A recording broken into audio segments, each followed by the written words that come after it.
Hello and welcome to part 2 of AARGH My Optics! Top of the Bots 2024. Sorry about having to cut this podcast in two here on YouTube, but we really had no choice.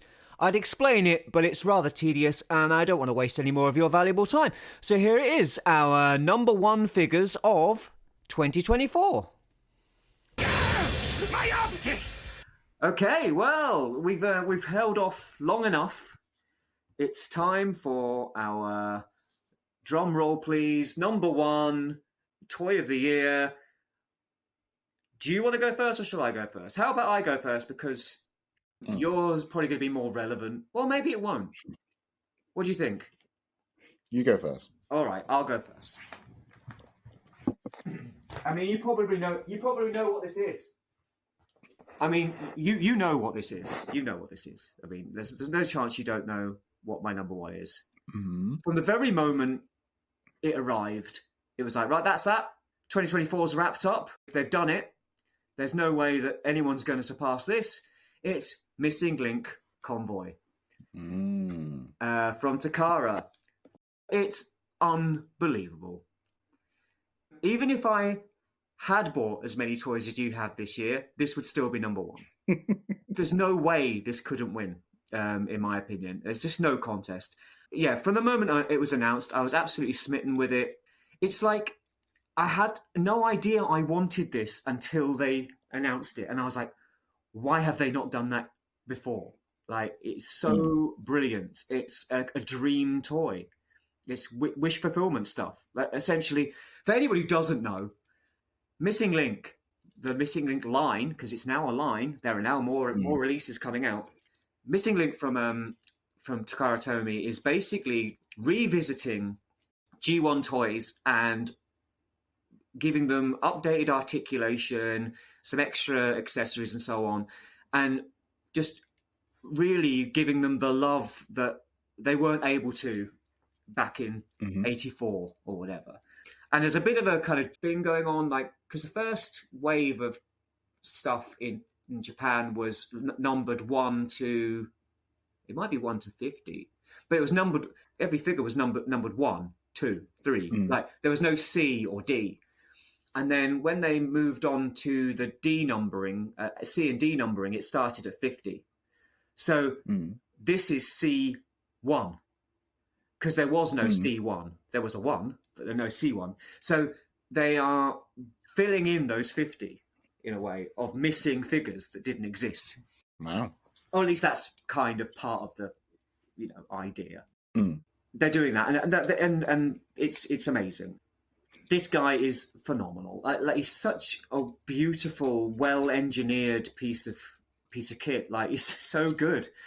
The articulation is what you would have always wanted when I was, 1984. That's what I would have wanted him to be able to do, Yeah, he's got toe tilts. He's got, an ab crunch. He's got everything. He's perfect. And I've got the toy version because, of course, I want the toy version.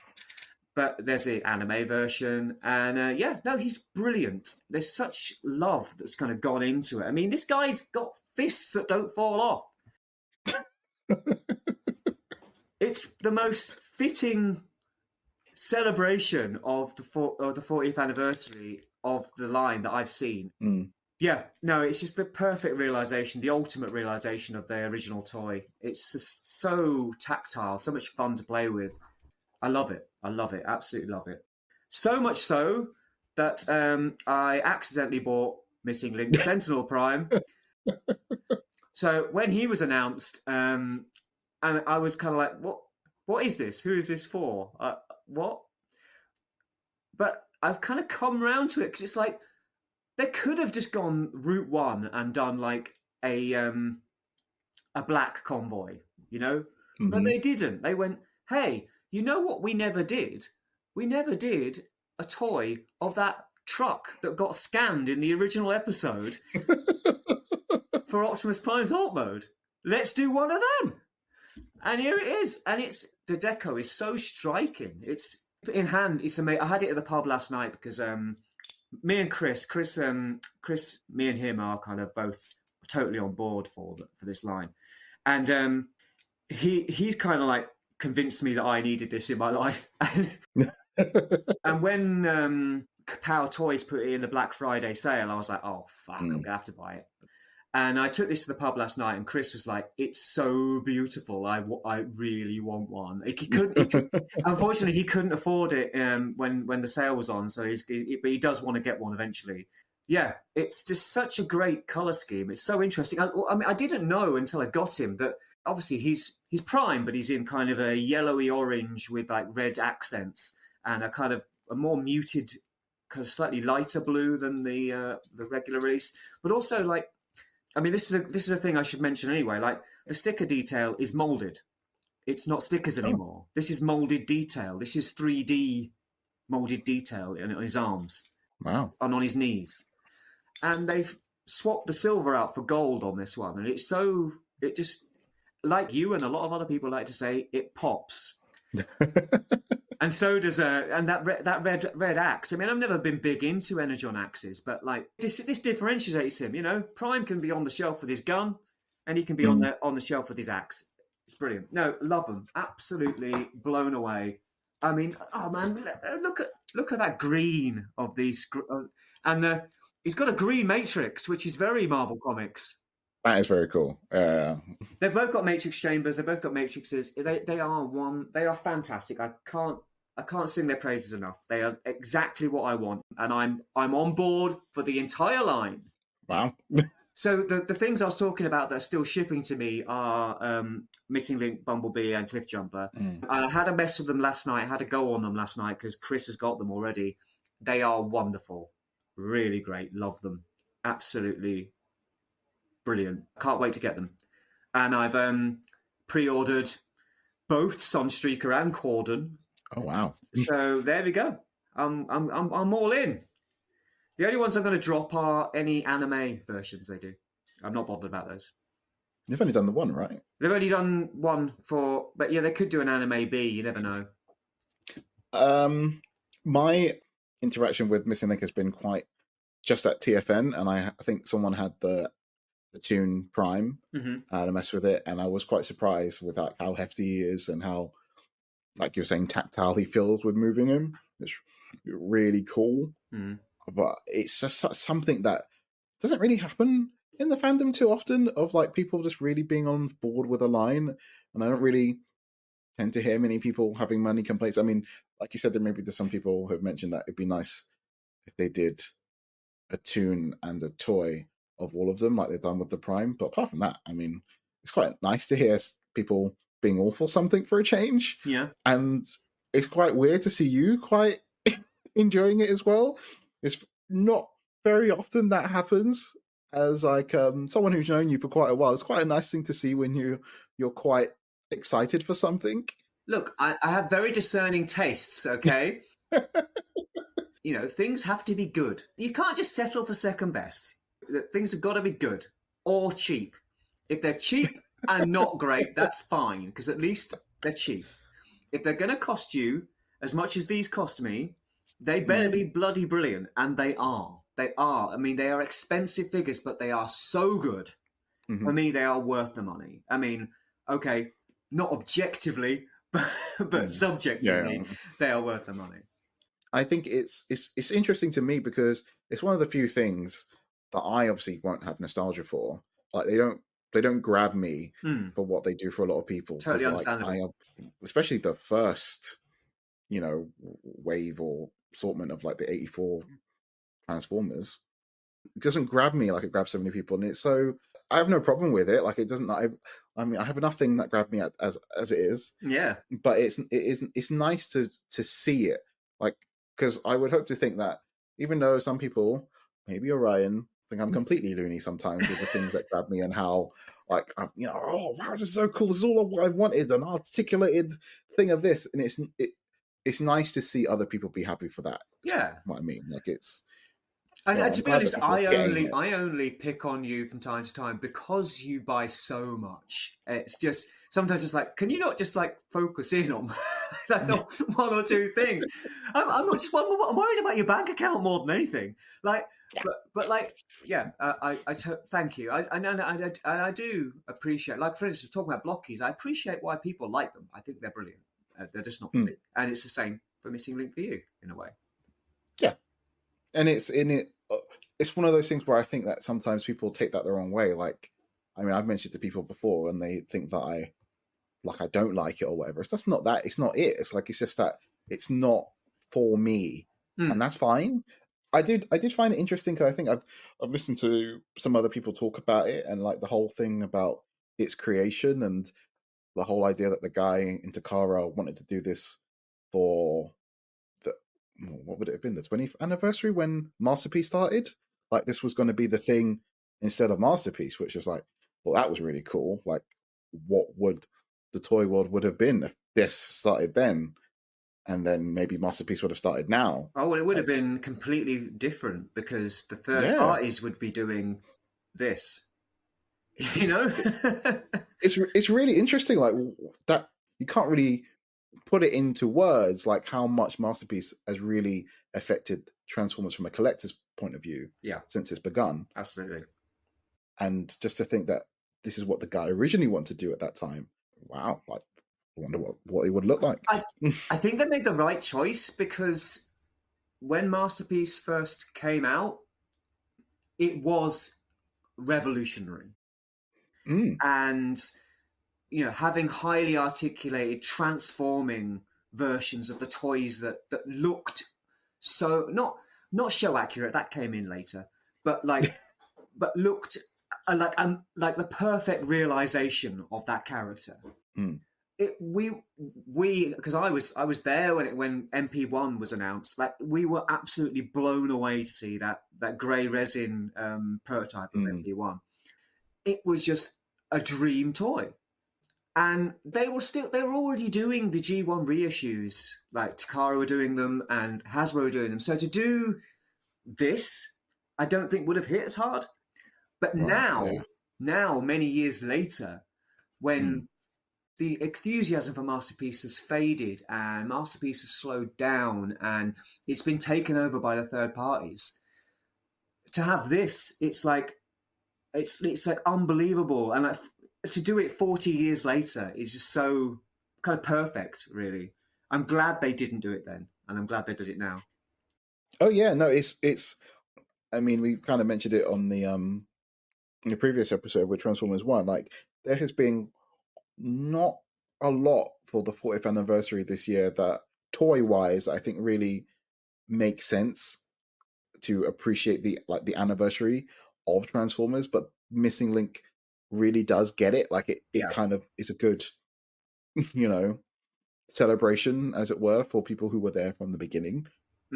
So it makes a lot more sense than, like, I don't know, showing the first 3-4 episodes in some cinema with some dodgy graphics alongside of it. Like, it's one of the choices they've made this year that does kind of ring true to me. So I 100% agree. That's my number one choice. Like I say, if I bought as many figures as you, it'd still be there. So in a way, I don't think it can be. And I've seen it top other people's lists. I've seen loads of other people saying Missing Link Convoy either tops their list or gets a kind of honorable mention of kind of like, I like to mess with my toys and I don't feel totally happy messing with these as much as I do mainline stuff, but on a kind of standalone display piece level, it can't be beaten. Even though I think that they are very easy to mess with. They're not particularly fragile. Now, Bumblebee and Cliffjumper, they're tiny and they are a little bit, and I would be a bit worried about that. But these guys are pretty hardy. So no, they are unbelievable, and I'm so pleased that the line is continuing and doing such weird stuff like Sentinel Prime and doing Corden. I mean, Corden, like that figure, the original Diaclone figure, because it never came out in G1. So he was a Diaclone figure, and getting hold of that original figure now, he is incredibly expensive. Wow. So for people to be able to get a Corden that, at least in both modes really, looks like the original figure, it's just that in the robot mode it's more articulated. It's wonderful. I've seen people just going, I can finally get a Corden. I can finally get a G1 Corden. Like, it's not a reissue of the original toy, but it's almost better, you know. Well, right, I've wanged on enough about it. I think you should give us your number one. Okay. I mean, I should probably just mention that the figure you're just talking about. I've seen so many people really, like you're saying, so excited for the little guy that they come with. Do both come with the little guy? They both come with a Micronaut, Microman guy. Sunstreaker comes with one that looks a little bit like Spike in a way, like it's kind of like a human. Okay. But Corden comes with a redo of the original minifigure he came with as a Diaclone. Like it looks exactly like the original Micronaut he came with. Yeah, everyone's really pleased because you get the pilot. Oh, I mean, which you didn't get with Prime, or I mean, some people were saying they could have put that in with Sentinel. Mm. It's a shame though because the trailer doesn't have the magnetic plates the original Diaclone trailer had, so they won't be able to stick to it. But hey, it's fine. It's all right. You're a master at Starcom now. You can sort out your magnets anyway. Oh, I suppose I could, but I don't know if I'll do that. Okay. Number one. Well, I was going to say I'm bending some rules, but there's no rules to bend. Now, let's try again. Do you know what this is? Oh, yeah. Okay, so this is your number one. So you've Mm-hmm. Well, I mean, that guy on the left is Yu-Gi-Oh! He's a Yu-Gi-Oh! He's a Yu-Gi-Oh! And the other one, is that guy a Yu-Gi-Oh! As well? It is indeed. This is Revoltech. Yu-Gi-Oh! GX, Jaden Yuki, and Elemental Hero Neos. Great. Yeah. Who? So, yes, like we spoke about with Blue Eyes, Yu-Gi-Oh! Is a massive franchise and played a big part in my growing up. And I did enjoy Yu-Gi-Oh! The first season, but when I was collecting the cards, Yu-Gi-Oh! GX was on, which was the second show. Yeah. So this is the second protagonist and his ace monster. And Revoltech have been doing somehow at the same time as SH Figure Arts protagonists and their ace monsters. Why is it called an ace monster? Is it because it's like to do with cards? It's his card. It's his favorite card. His card that he would use all the time to win. Yeah, so like an ace. So like an ace in cards, in a way. Like an ace in card. Yeah. Okay. Yeah, that's what they would call them in the show. Yeah. Right. It's not just his monster's ace. No. Look at my ace monster. It's so ace. In fact, in the real game, it's not a great card. It's not a great archetype. No. Well, real game or same with computer games. How things work in a game and how they work in a TV show are two different things. But yeah, go on. Yeah. But bloody hell, of all the things that I collect Elemental Hero Yu-Gi-Oh cards. I don't dip into any. This is the one thing. Toy World, I will dip and play with other stuff. I don't do that in Yu-Gi-Oh because Yu-Gi-Oh you can't do that. You pick a deck and you stick with it, and win or lose, you stick with that deck. And Elemental Heroes is my cards. Always collect them. And Neos and Jaden, I've wanted figures for years. They did do some toys like early 2000. Only came out in America. Impossible to get here. So it's really nice that it's getting some sort of resurgence and figures are being made. I hope they make more heroes. But these two had to make the top of my list. That's good stuff. I mean, it's good to see that these. I mean, it's not a niche franchise, but it's good to see that franchise is getting some love when there are so many other franchises that get so much love, so much attention. Yeah, especially from the companies that's doing it. Like SH Figure Arts are doing so many franchises this year, like loads of stuff, and Revoltech, tend to lean into more just superhero type stuff. So it's nice that the companies that are doing them, are quite well known for making pretty decent figures. The thing with the Jaden and Neos though is that it's one of those more like you're talking about with Missing Link. Like these figures just mean a lot. I mean, like they're Revoltech, so they are quite well articulated. They don't come with a lot of stuff because they don't really need to. Mm. But they're so good, and they mean a lot to what I've been collecting for like the last, I don't know, 25 years of cards. It's great.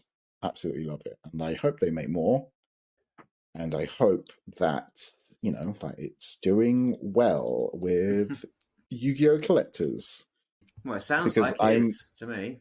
I'm in for all the protagonists and their ace cards, good or bad figure wise. They just present well. And it's nice to see. Yeah, that's the top of my list. Yeah, well, Revotech have always been good at what they do. I remember Revotech starting, and I collected a lot of their stuff when it started. No, they're a great company and they make good stuff, so it's really good.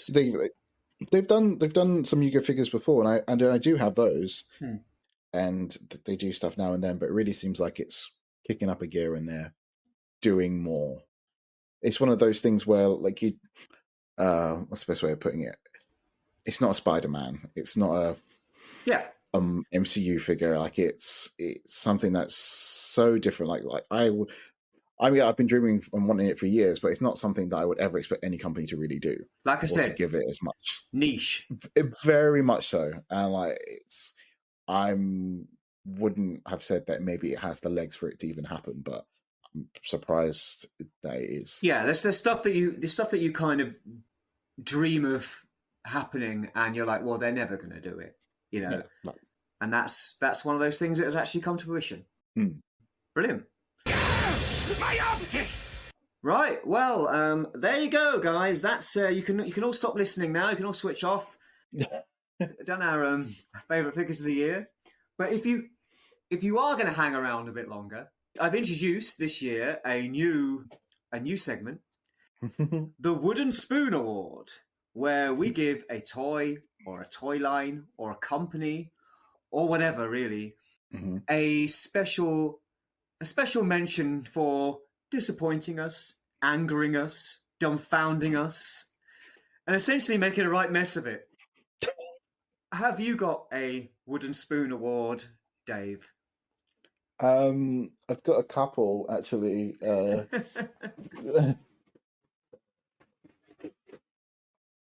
Oh, my arm's falling off. That's fitting.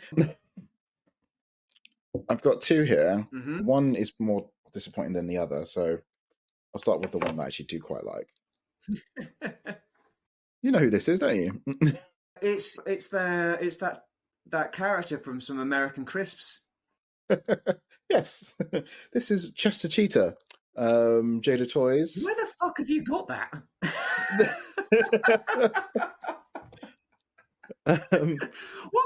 What possible nostalgia could that be drawing on for you? Like, I don't think they even came out of the UK, did they? No. This is if you go to. Is it basically he's the character from Cheetos? Yes, he's the character from Cheetos, who is. I mean, like I know What's it? Basically, American What's-Its. American What's-Its. It's not so much because of the character. I really like the character design, and seeing it in 3D form. It's just it's so cool. It's just a cheetah with sunglasses on. Okay, really fine. Whatever. All right, yeah, great. Well done. So what's disappointing about it? Well, keen-eyed people would see that the one I have in my hand is the glow-in-the-dark version. Is it?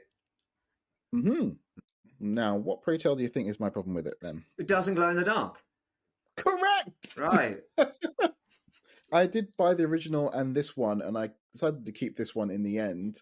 But yeah, it is a really big disappointing thing about it. I mean, I like it because it's a bit translucent, because it is meant to be glow in the dark. Yeah. And translucent figures are a bit of a weakness for me. But it doesn't, it's really quite disappointing. Like, it doesn't glow in the dark. Like, it's at all. A little bit at best. I've hit it with every type of UV I can possibly do. Yeah. And it does not glow. Wow. It really doesn't. That is a massive muck up then, isn't it? Especially to make one specifically to glow in the dark that doesn't glow in the dark. No. Is that a reference to the fact that the crisps themselves virtually glow in the dark? It's That's the other thing. I really do like the boxes they come in. It's like a crisp packet, and it's got like the ingredients are like the accessories and stuff. Like it's really well done. The box and everything. This is meant to be their flaming hot one, which is meant to be quite neon colored. Yeah. So yeah, that was one that's definitely getting a wooden spoon. Okay. This one is the other. Like I said, his hand is just falling off, so it kind of leans into why. Yeah. Well, that looks like a Power Ranger, a Green Ranger from, and is it what? I don't know what toy line it's from though. It's glow in the dark as well, isn't it? No, it looks like it is. It's that brightly coloured. This is, I want to say, it's New Tree Studio. It's a third party. Then do say it then. It's a third party company who have made a figure of a YouTube series that did like these battling off Green Ranger versus Ryu versus, these type of things that people would do online where they would battle two opposing franchises. Okay. This is the suit design from that.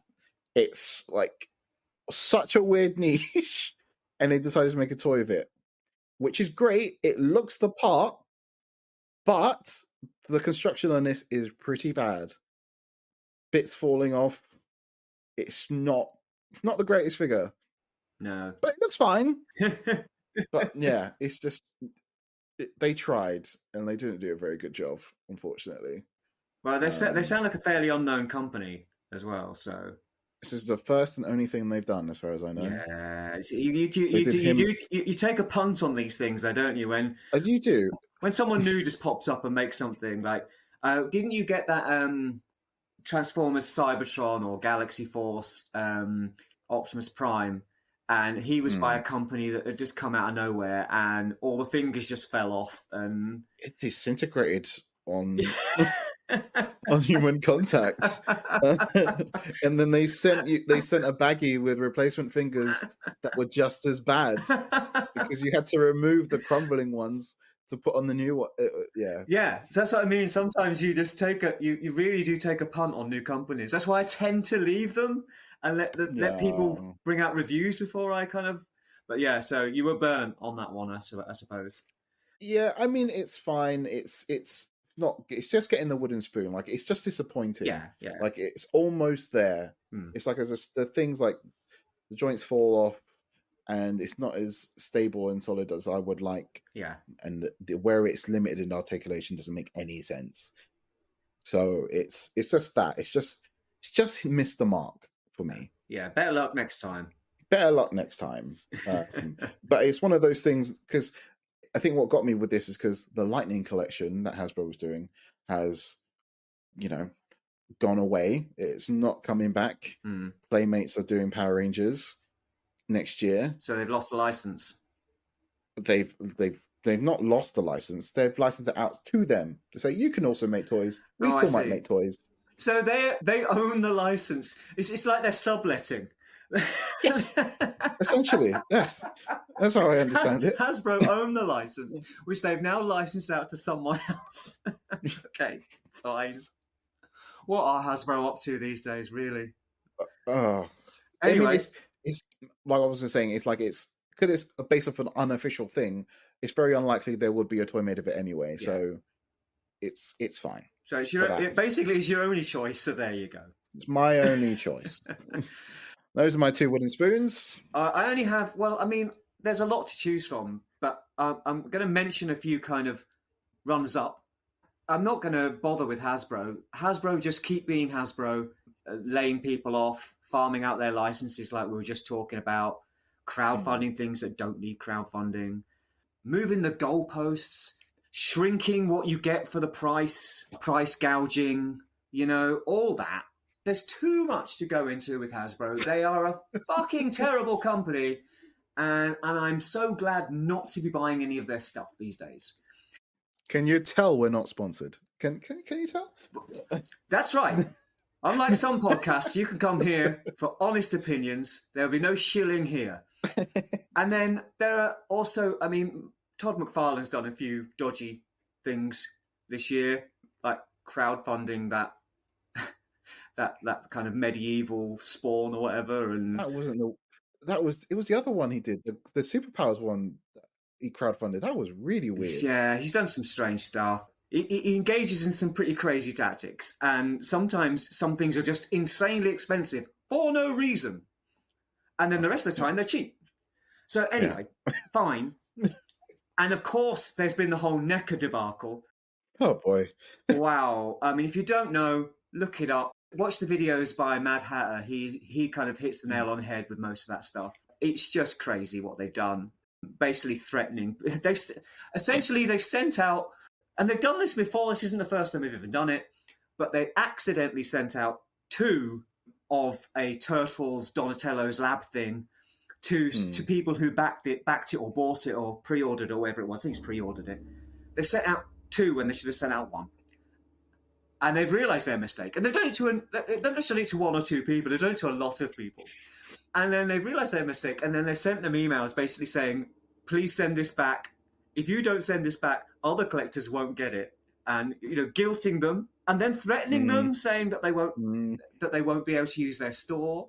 And then trying to blackmail them or kind of... it is blackmail, essentially. Kind of entice them by going, oh, we'll give you extra credit or special status if you send it back. But if you don't send it back... They were going to charge people if they don't send it back at one point. That's where they Which is completely illegal. They can't do that. That's insane. They can't do that. You can't be charged for goods that have been sent to you by accident. Oh. You didn't order them. So there's that. So no, none of those win because I haven't really had any personal experience of these things because there's things that have been happening in the toy community that I've observed and gone, what?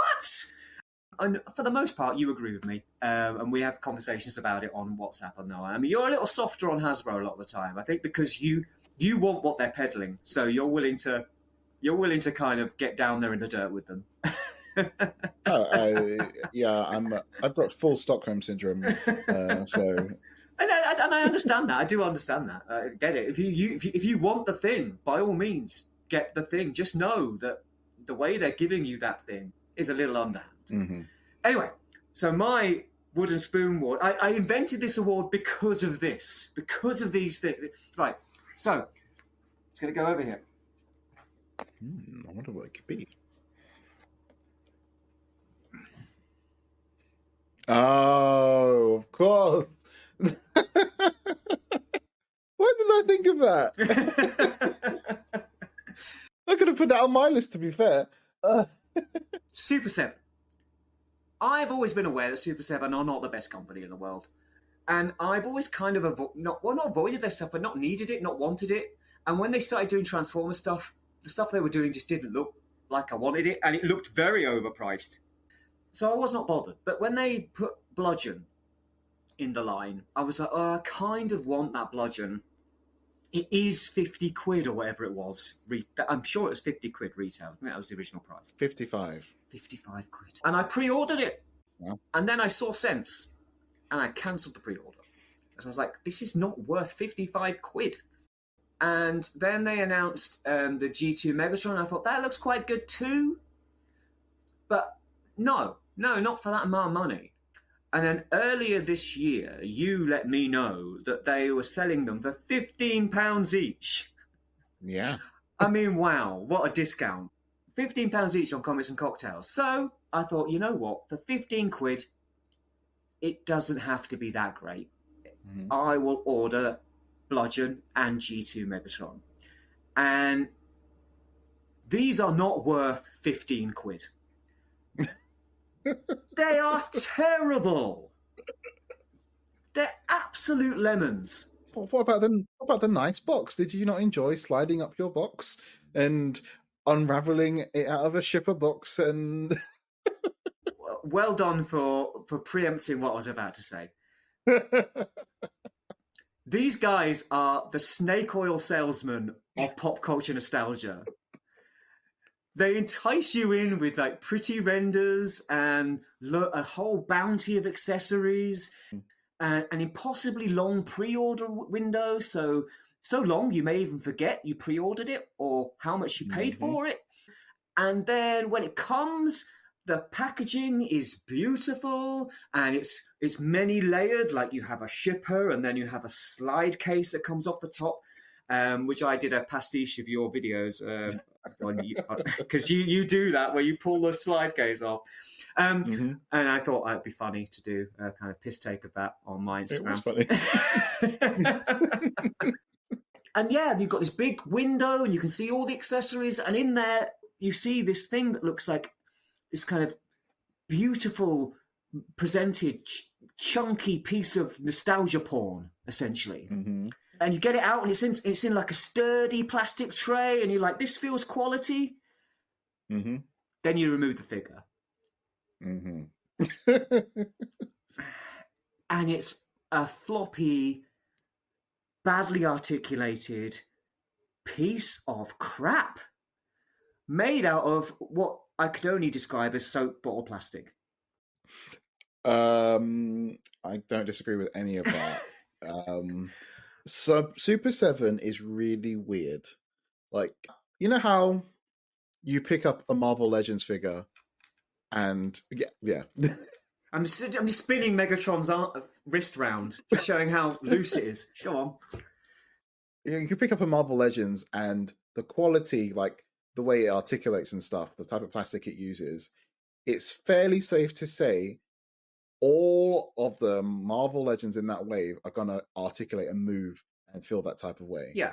You know, only if Super 7 were like that across all of their lines, because they're all so different. Like, the Power Rangers feel so different, and the way they articulate and the paint of the it's just so different from the Thundercats to the Transformers. And the Transformers, unfortunately, are the worst. Like, out of all of them, it makes no sense to me why they are like that. I mean, maybe it's because they're bulkier, but like, honestly, it's the tolerances of, like, you just demonstrated it. Like, it makes no sense why it's like that. I have a Super 7 Thundercat right here. He has proper tight joints. Why is that not? Yeah. It doesn't make any sense. I don't get it. I really don't. And to me, that's what's more frustrating. But yes, you're right. Even at the price point we paid for those. I mean, it's barely passable, isn't it? It's bare. I mean, look at Bludgeon here. Look at the state of those legs. They just wibble about all over the place. There's no tension at all in this leg. No. It's bullshit. It is absolute bullshit. I love the character of Bludgeon, and obviously getting the original toy is incredibly expensive. And I just wanted him to sit up there on my shelf next to my Legacy GXs, which I do have, you know, as a kind of representation of that character I love from the comics. And he barely does that. His hat doesn't fit on properly. It's so bad. It's like no one bothered to even do any QC on it. It's like, just shove it in the box and send it out. Off you go. And we waited ages for it to come out. Ages. Years. It's really bad. And it's telling because the wave after those ones, Comics and Cocktails did put on like a discount as well. But it was even cheaper. You could have got all the characters in the wave for 50 quid. It was like even less. Which is how much one costs. That's how much one costs. Like, they just want to get rid of them. Is it 4 figures in a wave? 4, 5, yeah, 4, yeah. It's crazy. So there you go. That's my wooden spoon. I mean, I don't blame you, eBay people. I tried to sell G2 Megatron the other day, and no one bought it. They are so bad.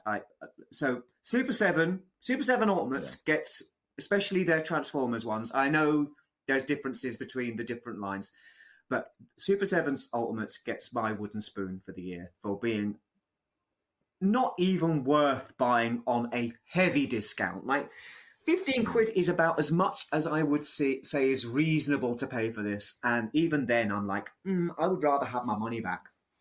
I really would. I don't need them. There's really very little redeemable about them. Yeah, done. So when's that £600 cat layer coming, Dave?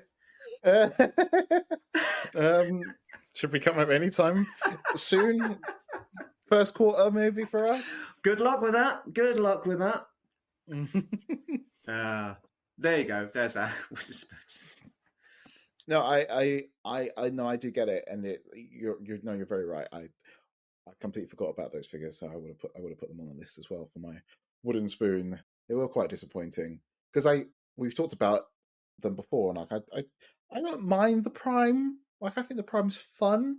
It's just that these are just like, yeah, no, it's just no.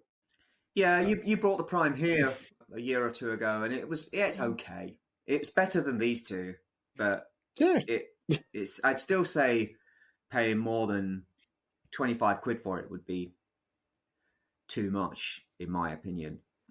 I don't know how Super 7 are getting away with it, and I'm pretty sure they've stopped doing Transformers now. So they've stopped. Yeah, they're going to move on to the next franchise, and roll into the next franchise town in their snake oil salesman's cart, and go, "Hey guys, look what we're doing! We're doing amazing ultimate versions of this. Come on, pre-order them now before you actually see them in person." That's what it's like. Yeah, yeah, exactly. I've got one here. It's in a slipcase. You can't see it. 50 quid. 50 quid. 50 quid. Who'll give me 50 quid? And then the guy at the back who's actually working for them goes, "Oh yeah, hell yeah!" And he comes to the front and he goes, "Oh, it's amazing!" And then other people are going, "Oh yeah, I'll have those." And then they find out they're bullshit, and that cart has left town and has moved on to the next franchise. It's literally what they do. Orion may be embellishing a little bit, but it's not far off. It's not. You watch their YouTube videos, that's what it's like. My optics! What have been your high points of this year, not just toy-wise, just in general, Dave? I mean, Wicked was pretty good. Oh, the movie? The movie. Oh, yeah. It was nice. I did laugh about what happened to Mattel over that, though. Oh, yeah, that was pretty funny. I should probably go into the part of the highlight. Well, we should probably not go too deep into that. It's not very it's not safe for work, is it? Really? So no. I went to go see Wicked last weekend with Amy, and it was the first time I've been to the cinema, and it's been packed since like the before times. Like loads of people were going to go see this film. It goes to show you can pack out a theatre now in this modern age. So, all of that kind of like, people don't really go to the cinema, stuff that was said about Transformers 1. You went to a packed out cinema, so it happens. I went to a packed out cinema, and we were in a big shopping centre, and do you know what I saw when I walked past the toy shop? Transformers 1 figures. Wicked figures ready to go on release. Hasbro, it can be done. You can line up these things, so you can go and buy the toys. Yeah. Once you've seen the thing, no, it's I mean, like Legos and Pops, like it's all that. Like, it was a good movie.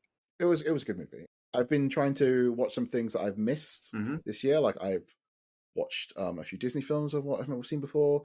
I watched a Rocky Horror Picture Show for the very first time. Bloody hell, mate. You're a bit late to the game on that one. I'm a bit behind, yes. Right, well, whoa. I mean, I can't... When did that come out? Like 70 something? I think it was 75, because I think we did look it up. There you go. Before you were even born. Before I was born. But it is one of those ones where it's kind of just slipped through the cracks. I don't know why I've not seen it. Yeah. Wow. Well, it's an institution. It's an. Have you ever been? I assume now you and Amy will go to see it live. At some point, yeah. I've never seen the stage play. I would love to. You are aware that everyone cosplays. Do they? No. Oh, you're not aware of it. It's a phenomenon. Like, right. So you two should go and see the Rocky Horror Picture Show because everyone goes in costume. I mean, they don't call it cosplay because it started before cosplay was even a thing in the UK. Right. But everyone goes in costume and there's loads of audience participation. You should definitely go and see it as a show. I've not been, but I'm one of those people who doesn't want to get involved. Right. But like, I know that you and Amy would love it, so you should definitely go and see it live. Okay. Okay. What else? I was trying to think stuff not toy related. I've seen Werewolf by Night. That was finally got around to watching that. I think that was on my list last year or maybe the year before. I Yeah. don't know. But yeah, that was great. That was great. It's really good.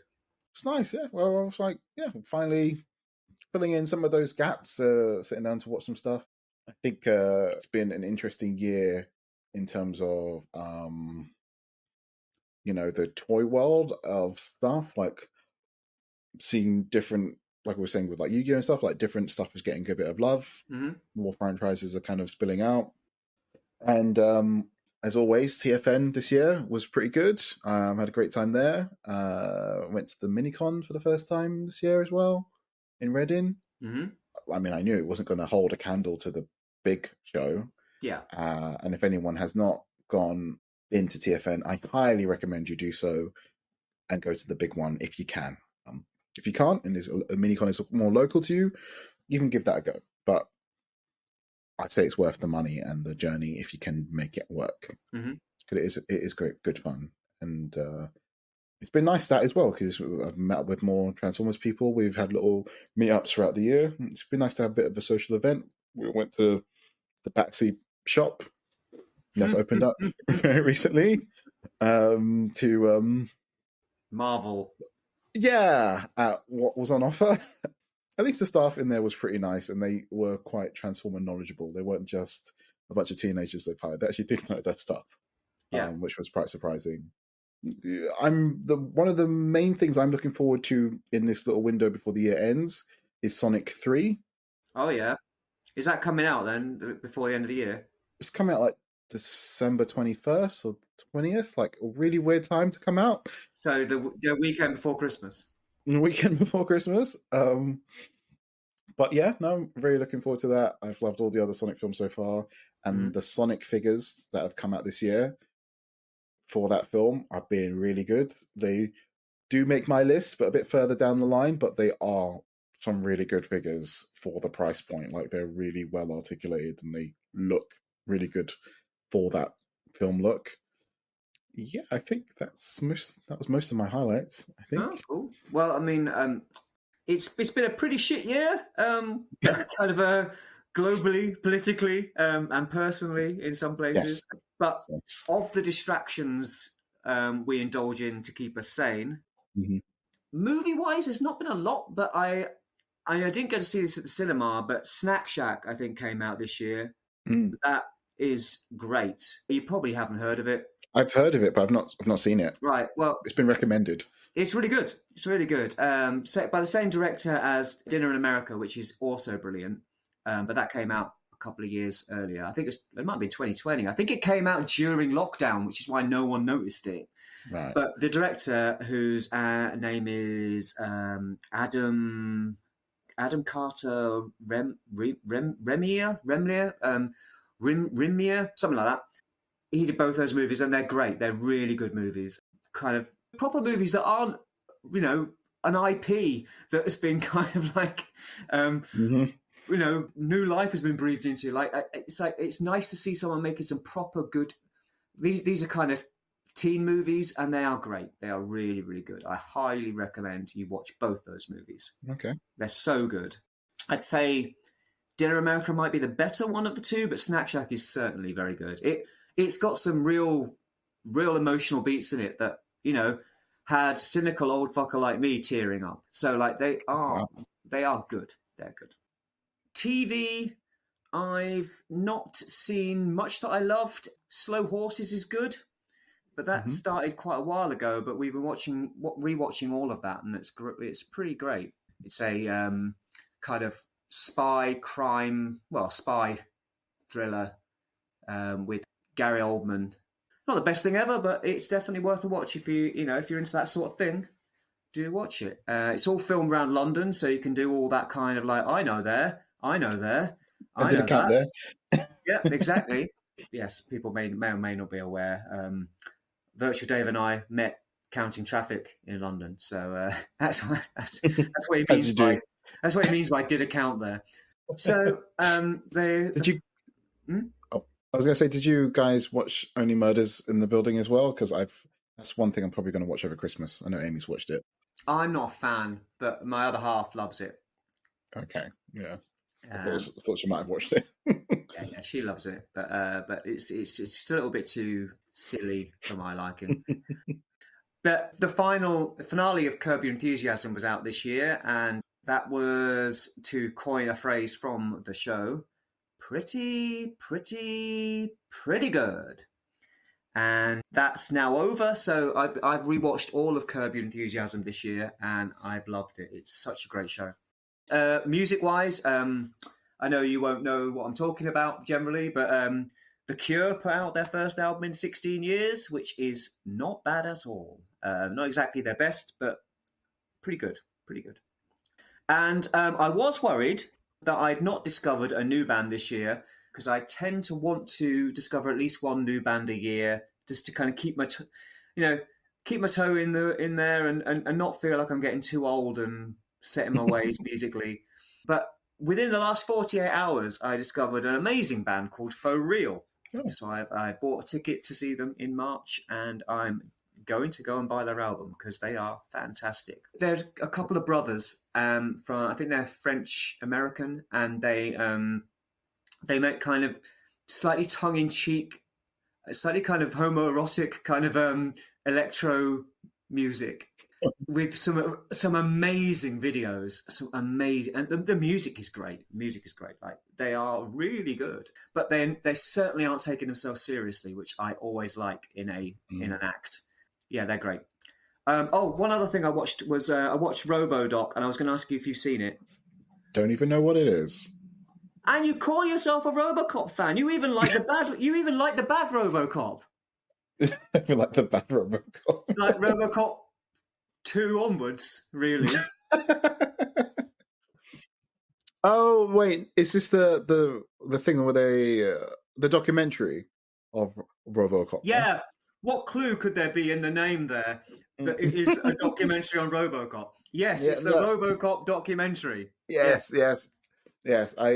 It was on my list, and it just never got around to it. Yes, I do want to watch it. Yes, it's really good. It's very long. It's quite self-indulgent. Like, it definitely doesn't need to be as long as it is. It's kind of blow by blow, like scene by scene, deep dive into like the first movie. They don't touch anything else, just the first movie. But it's really interesting. It's really entertaining, especially the stuff about Paul Verhoeven, the director, about how he was on set and how he runs a movie is just absolutely fascinating. And Peter Weller, how kind of method Peter Weller was, and how kind of he was a bit of a prick on set. And the fact that all the effects in the movie are practical and how they did them, like there's no CGI, it's all practical effects. Like all the sound effects are practical. Like there's some synths, but like there's a lot of things where they just made things to make noises. And like the way he walks, they made a device to make a footstep sound for him. Wow. And also, and the stuff that Peter Weller went to, the lengths he went to kind of come up with how RoboCop moves. It's really worth watching. I highly recommend it, and I think you'll get a lot out of it because you do like RoboCop a lot. So I do. It from the moment I did hear about it initially, it sounded right up my alley, and it's such a RoboCop is one of those films where, well, to be fair, like a lot of the films in the 80s, it's quite hard to recapture because of like what you're saying, like the practical effects and stuff, and the way Peter moves in the suit and stuff is so. I don't think iconic's the right word there. It's unique. Yeah. It's not what you would think. Like if they did it today, or I mean, they did do a reboot one. They did. Yeah. They missed the mark. Like they didn't do any of that type of stuff, and it's so. Yeah. It is a very special film. Yeah. Yeah. So yeah, I definitely highly recommend it. It's 4 episodes. It's like over 4 hours, which is why I mean it's a bit kind of. Oh, there's too much. Like they could have definitely edited it down. But if you've got a spare 4 hours, do watch it because it is really good. Other than that, one of my favourite bands, the Young Knives, put out a music video for their single Dissolution, which I'm in. So that was a highlight. So if anybody wants to know what Orion Ghia looks like, Go to YouTube, look for Dissolution by the Young Knives, and try and guess which one I am. Yeah, I was gonna say. Yeah. And then I'm really looking forward to their album next year and seeing them live in February. So there's that. And this year has been the year that I launched my other podcast, We've Got Back Issues. So that's been great. Reading a comic and talking about a comic, it's something that you can't run out of things to say about. So it's really, really good. And it's great doing it with my friend Galactosh. And having wonderful guests on like yourself and Michael Quinters on. It's been brilliant. It's great fun.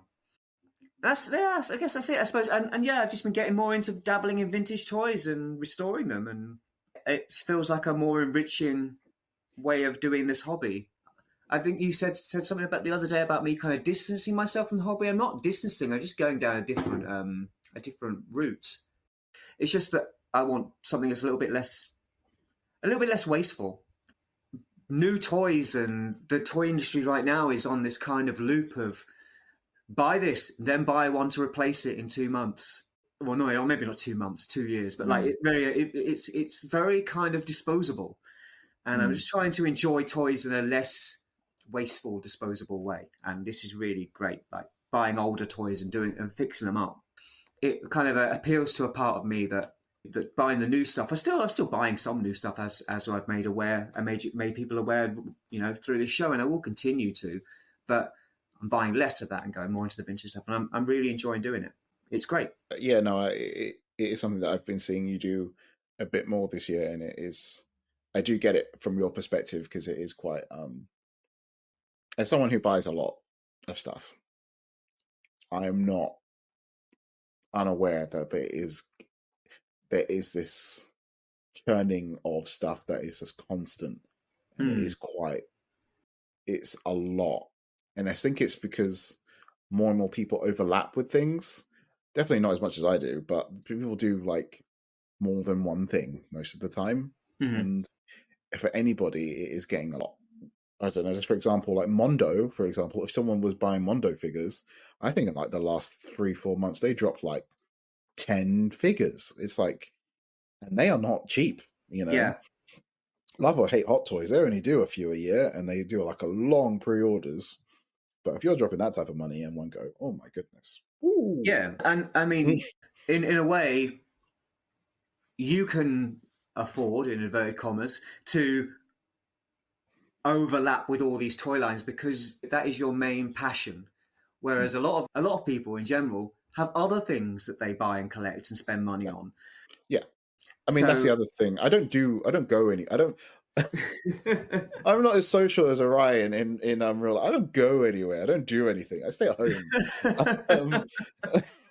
And when you do socialize, it's with Transformers fans at conventions. Yeah. So yeah, but there's nothing wrong with that. But I mean, I spend money on records. I spend money on comics. I have other things that I have, money to spend on. I'm not putting aside just like paying the mortgage and the bills and so on. So I could never afford to keep up with it the way that you do, and the way that a lot of other people do. But yeah, so I think that's it. I mean, I guess we should mention that it's been the 40th anniversary of Transformers. I'm not sure it's hit as well as Hasbro wanted it to, but actually, you saying that does remind me of something I forgot to mention in my highlights. Well, there's still the elephant in the room, but we'll get to that. Go on. Oh yeah, well, he's not in the highlights.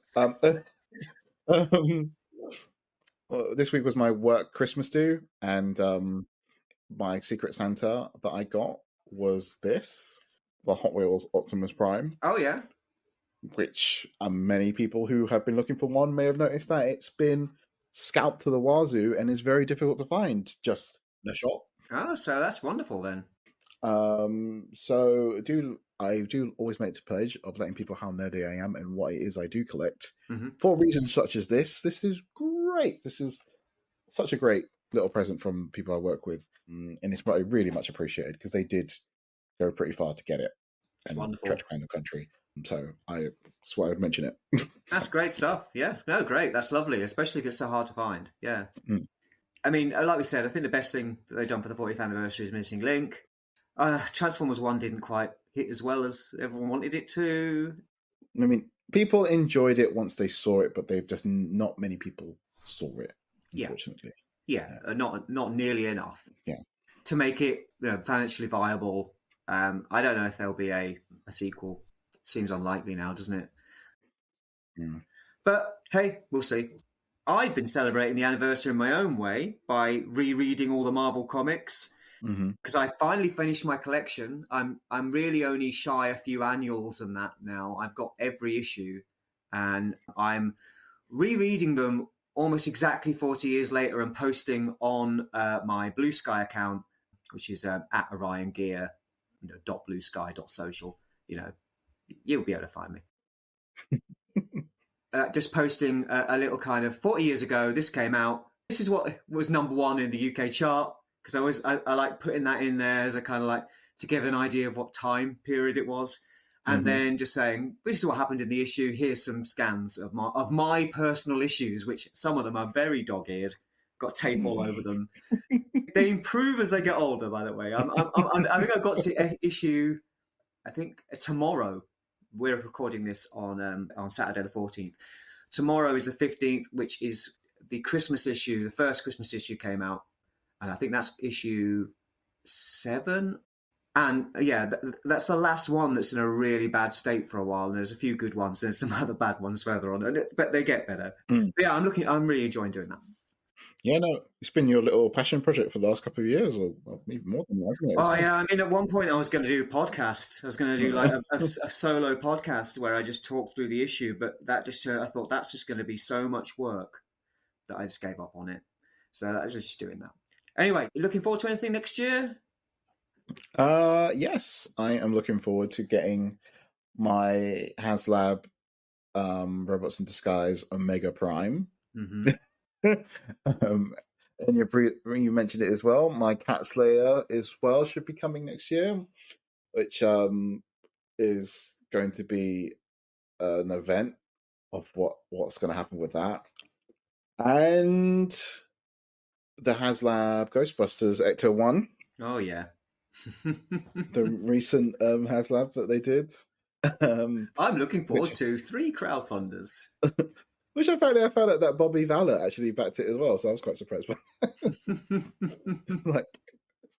and there's massive X-Men Sentinels that they did as well, pre-orders for early this year. Yeah.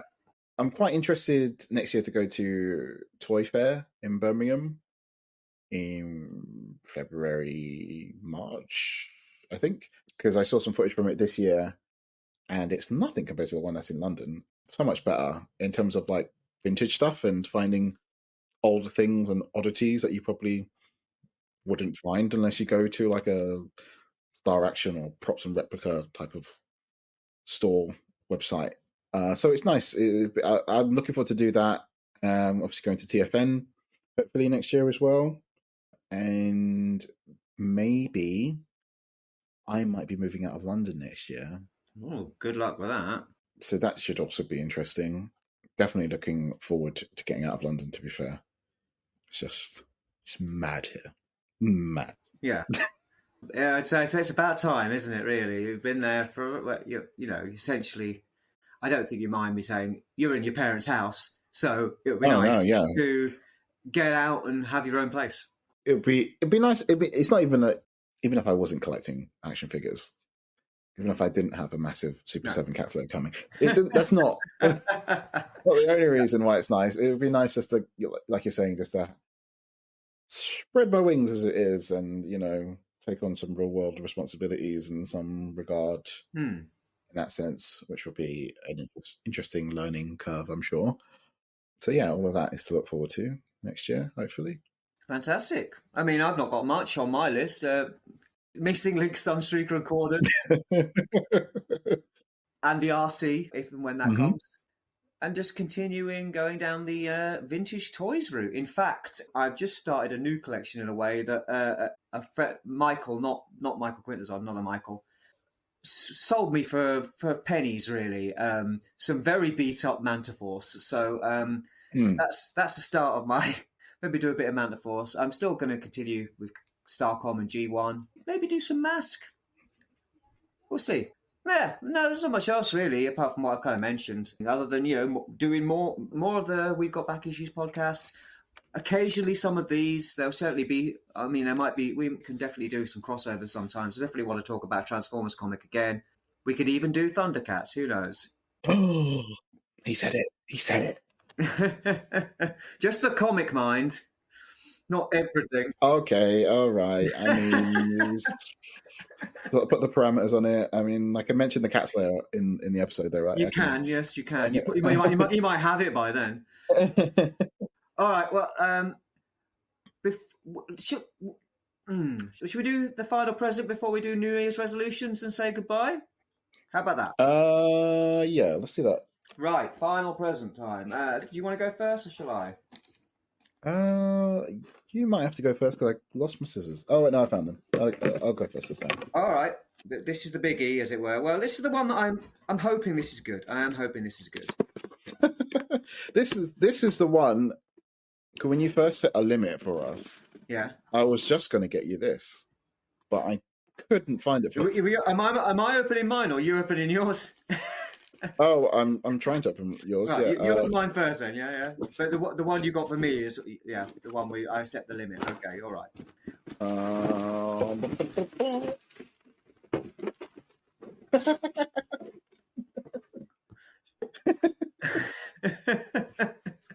It can go on the wall in your new collection room when you move in. I mean, I will. This is No Ghost or Ghostbusters logo light up sign. Yeah. A wall mount. Wow. There you go. Yeah, found that. I thought that seems like the kind of thing that would work well in your toy den or whatever when you finally have one. Okay, that's pretty cool. Thank you. You're welcome. Thought I'd go for your favourite franchises. You're definitely going to have it when I have my Ecto 1. No, I mean, I saw it because I was like I said, I was trying to think out of the box, and I thought, well, what is iconic about Ghostbusters? And I thought, well, the sign. Mm-hmm. I wonder if I can get him a light up sign, and I could. All right, shall I open mine then? Mm-hmm. Right. It says Hasbro on it.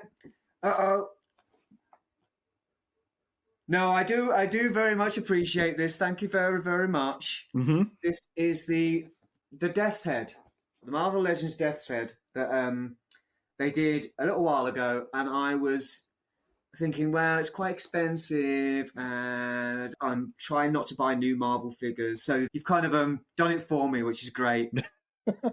No, it's really nice to have a Death's Head figure. Thank you. That's fantastic. That's really, really good. Brilliant. Thank you very much. That's really nice of you.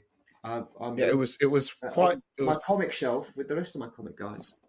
I thought that would be like the thing for it. At least you put it with your comic figures, because I mean, people were like, "Oh, do another one for Transformers." But it's Marvel Legends. It's actually not very guaranteed that would happen. Oh, you mean like in the green? In the green. Yeah, you can't guarantee they're going to do that. You can't. They might, but you can't guarantee they're going to do that. No way. No, that's brilliant. And like I was saying, I thought you might like this, but it was so hard to find. But I managed to get one in the end. Well, I really appreciate it. You've embarrassed me once more, but that's your fault because I set a limit. Gift giving is my love language, people. I mean, if you become a good friend of mine, you do get some good gifts. Well, thank you very much. I see you've already also slipped a free comic book day issue, Energon Universe. Mm-hmm. I do. I'm afraid I do already have this, but thank you anyway. I might pass it on to someone who doesn't. How about that? Did you pick that up at the Transformers store or something? Or yeah, I did. Yeah, they were giving them out. I was like, oh well. Well, yeah, they were free comic book days. They were free at every comic book store. So I think Dave's slipped it in with my Transformers comic. So okay. I just got it. Have you got one of your own? Yes. Yeah. Good. I'm glad you didn't give me the only copy, because otherwise I'd be giving it back to you. It's worth reading. It's got some good stuff in it. Great. Thank you. Right. I suppose we're almost done. Do you have a New Year's resolution? No. I do. To do I mean, you've been saying it to me for years, and I really should do it. And hopefully, in this new place that I will be moving into, I can get set up somewhere to do some proper YouTube videos. Yeah. That is probably one of my biggest resolutions, to try and do some more stuff with that. And I don't know. I think I really need to try and maybe not being so much on social media and watching some stuff and doing some other things outside of the realm of collecting. I've been quite swamped with it this year. I mean, I'm not saying I'm going to slow down, but I definitely need to do some other stuff that's not this. It's good for your mental health, isn't it? Just to get out there and do something a bit different. Yeah, something a bit different. Yeah, great. Mine it was pretty much the same as before. Buy less, kind of refine down what I'm doing with this hobby, and spend more time on my other hobbies as well. And don't give into that I must buy something new impulse so much that I still did do this year from time to time. But I think that's it, really. I mean, I think I feel like I'm in a good place with things, so it's all working for me, I think. Oh, and see more live music, but drink less while I'm doing it. I think would be ideal because it's so expensive to drink these days. So really need to try and rein that in. Try and just kind of like, take it easy. Don't drink quite so much or spend quite so much money. It's funny you mentioned that because that's what happened last night when we went out, and it was just like, I mean, I don't. It's not one of the reasons why I don't drink, but it's definitely adds to it. It's like some of the prices. Like I think someone bought a round of drinks, and it was coming to like almost 50 quid in this place. Yeah. Like, what? Four drinks? Yeah, it's mad, isn't it? It really is. It's crazy. My optics! Well, that's a wrap on another year. As always, we thank our listeners for their largely silent support. Hello? Is there anyone out there? And of course, I'd like to thank my long-suffering co-host, Virtual Dave, for still turning up.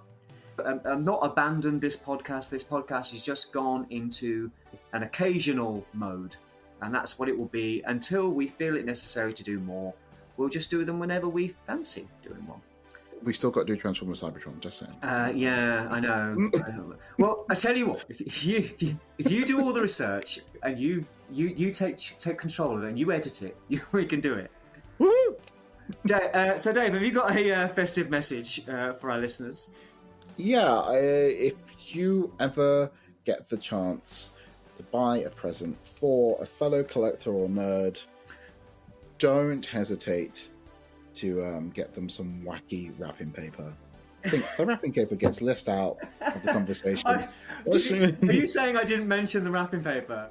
No. So the wrapping paper seems to be like an underwater festive scene. There's some things swimming around, and Santa's got a snorkel on, and he's also a merman. But then there's a reindeer that doesn't seem to be wearing any kind of a breathing apparatus. Anyway, it's very nice. Yes, thank you.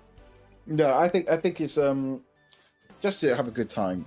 If you can this year, you're celebrating with friends or family, just make sure that have a good old time and listen to some more AARGH My Optics. That's what I say. What a wonderful message of peace and goodwill and also plugging our podcast. Thank you. Well, do you want to share your social media handles or anything, or what? Virtual Dave 26 on pretty much all platforms. I'll be there. Send me a message. See my insanity firsthand. Yes, please do. Yeah. Mostly you'll find me on Blue Sky, which is like Twitter but without all the rubbish, and Elon Musk. And that's at Orion Ghia, all one word, .bsky.social. And that's it. Great. Thanks for listening. Merry Christmas and Happy New Year from both of us. And please join us again if there is a next time on AARGH My Optics.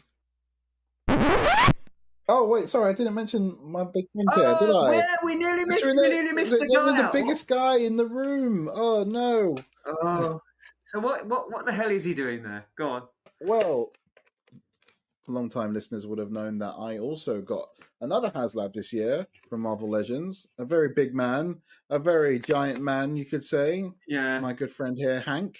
Yeah, he's big. Yeah. No surprises there.